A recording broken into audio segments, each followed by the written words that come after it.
여러분 안녕하세요. 웃기게도 또 영상을 켜게 되었는데요. 지금은 배 먹방을 한 지 얼마 안 됐고요. 제가 출근을 해야 되는 게 정상인데 출근을 해놨어. 근데 이제 일이 없어. 그 일이 다른 분이 밀리니까 나도 밀리는 거예요. 그래가지고 저보고 조금 제가 이제 다른 일을 뭐 할 게 있나요? 여쭤봐도 그냥 쉬어라 라고 하셔서 저는 그럼 제가 좋아하는 책을 좀 읽으면서 기분을 다시 업시키도록 하겠습니다. 이 책은 무슨 책이냐면 정세랑 작가의 시선으로부터 라는 책이에요. 이거는 예전에 주간 문학동네라는 웹진에서 연재를 했었던 소설이고요. 그게 이제 소설책으로 나온 거죠. 그때 주간운동에서 그게 2020년이었는데 나왔던 게 시선으로부터랑 그리고 내가 제일 재밌었던 게 이거랑 천문학자는 별을 보지 않는다, 심채경 작가님 거. 이 두 가지가 제일 재미가 있었고요. 다른 것도 재밌었어요. 근데 이제 제가 제일 꼬박꼬박 챙겨봤던 거 그게 이제 아마 목요일 연재였을 거예요. 근데 그거를 월요일 목요일 연재였나 그랬을 텐데 그걸 이제 열심히 챙겨봤고요. 그리고 저를 뭐라고 생각하실지 모르겠지만 전 생각보다 책을 많이 읽습니다. 정정할게요. 책을 많이 삽니다. 일단 책을 많이 사면 산 것 중에 읽게 되겠죠? 김영하 작가님이 하신 말씀이 있어요. 책은 읽을 책을 사는 게 아니고 산 책 중에 읽는 것이다. 근데 그 말이 진짜 너무 공감돼. 정말 최고의 명언, 21세기 최고의 작가. 진짜 산 책 중에 읽게 되는 게 맞고요. 선물 받은 책 중에 읽게 되는 게 맞아요. 물론 내가 도서관에 가서 직접 책 등을 이렇게 보면서 하나씩 골라서 읽는 거? 그것도 너무너무 의미가 있어. 그치만 진짜 산 책 중에 읽는 게 제일 맞는 것 같아요. 저는 책을 살 때 보통 이제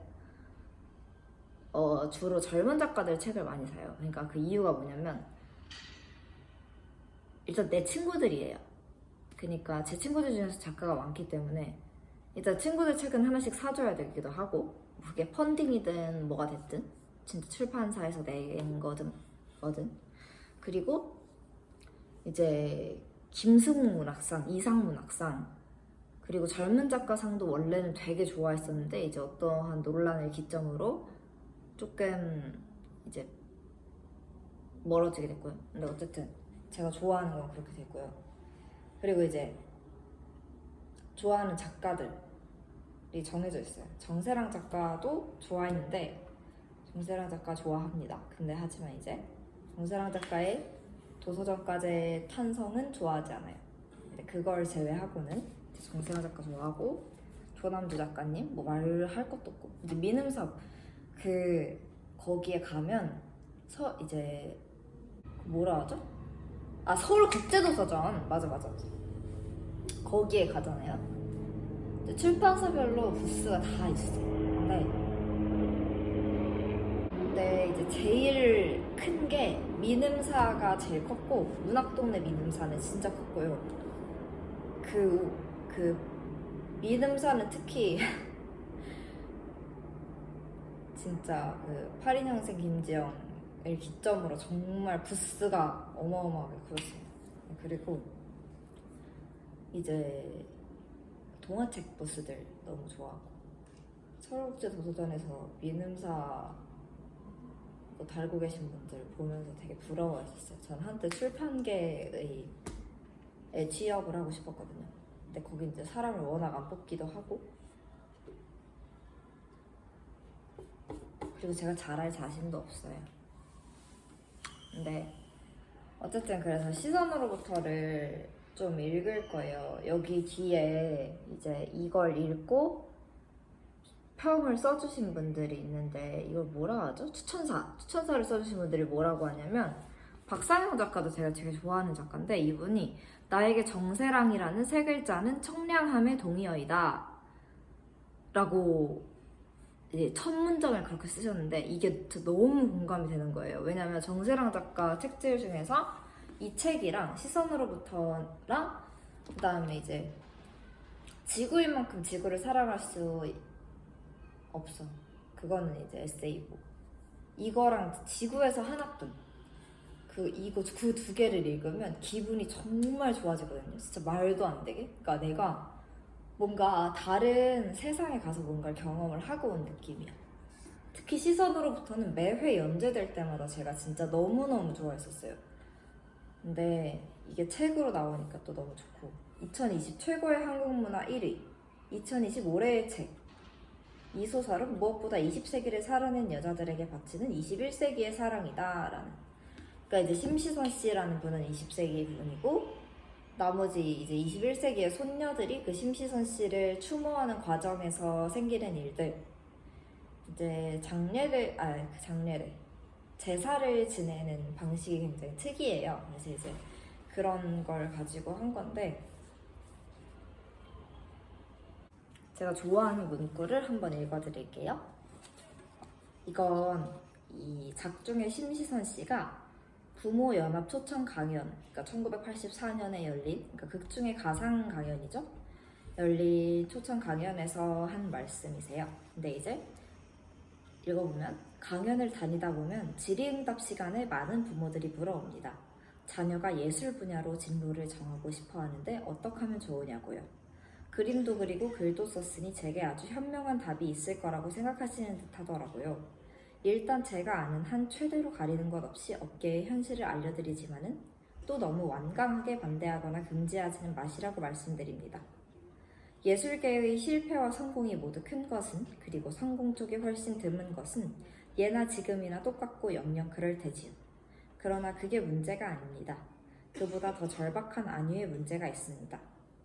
예술을 했어야 했는데 하지 못한 사람이 남들이 보기엔 그럴듯하고 안정적인 삶을 살면서 천천히 스스로를 해치는 것을 제가 얼마나 자주 봤는지 아십니까? 정말이지 무시무시한 수준의 자해입니다. 아, 이 사람 큰일 났다 싶을 땐 늦었고 곁에서 해줄 수 있는 게 아무것도 없습니다. 큰 회사에 다니고 가업을 잇고 대단한 돈을 거머쥐고 다정한 반려인이나 귀여운 아이들을 얻고 나서도 무언가 안에서 그네들을 갉아먹습니다.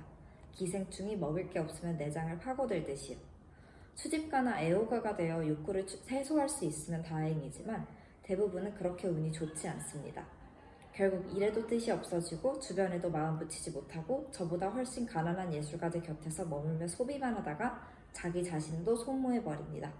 주로 술과 도박과 별의별 파괴적인 것들이 끼어들어 소모를 가속시키고요. 차라리 예술을 편히 시작할 수 있었을 나이에 시작했더라면 그 성취나 결과가 형편없었을지는 몰라도 나았을 겁니다. 물론 언제든 시작할 수 있기야 하지만 취미가 아닌 직업으로서의 예술은 대개 너무 늦지 않게 시작해야 하니까요. 예외적으로 뛰어난 몇 사람이 40에 50에 시작하는 경우도 진입구 자체는 훌쩍 좁아진 후입니다. 그러니 남는 질문은 이렇습니다. 자기 자식이 어떤 성품인지 다 아실 테니 재능에 있고 없고를 떠나 하지 않으면 스스로를 해칠 것 같습니까? 즐겁게 그리고 쓰고 노래하고 춤추는지 하지 않으면 괴로워서 하는지 관찰하십시오. 특히 후자라면 더더욱 인생의 경로를 대신 그리려고 하지 마십시오. 그런 아이들을 움직이는 엔진은 다른 사람이 조작할 수 없습니다. 네, 다른 사람입니다. 부모도 결국 다른 사람입니다. 세상에 대한 지나친 환상을 걷어내 주시기야 해야겠지만 가능성이 조금 번쩍대다 마는지 오래 타는지 저가 알아서 확인하도록 두십시오. 이 문구가 아주 와닿았습니다. 예술을 하려는 사람 또는 이제 하려고 하다가 멈춘 사람들 같은 경우는 이 문구를 아주 공감을 하실 거예요. 일단 제가 좋아하는 문구였고요. 저는 여기에서 오늘 영상을 마치려고 합니다. 왜냐하면 이제 일을 해야 될 시기가 왔거든요. 아무튼 간에 여러분 모쪼록 시선으로부터 이 책 아주 재밌으니까 많이 읽어주시고요. 정세랑 작가님 파이팅! 나도 파이팅! 안녕!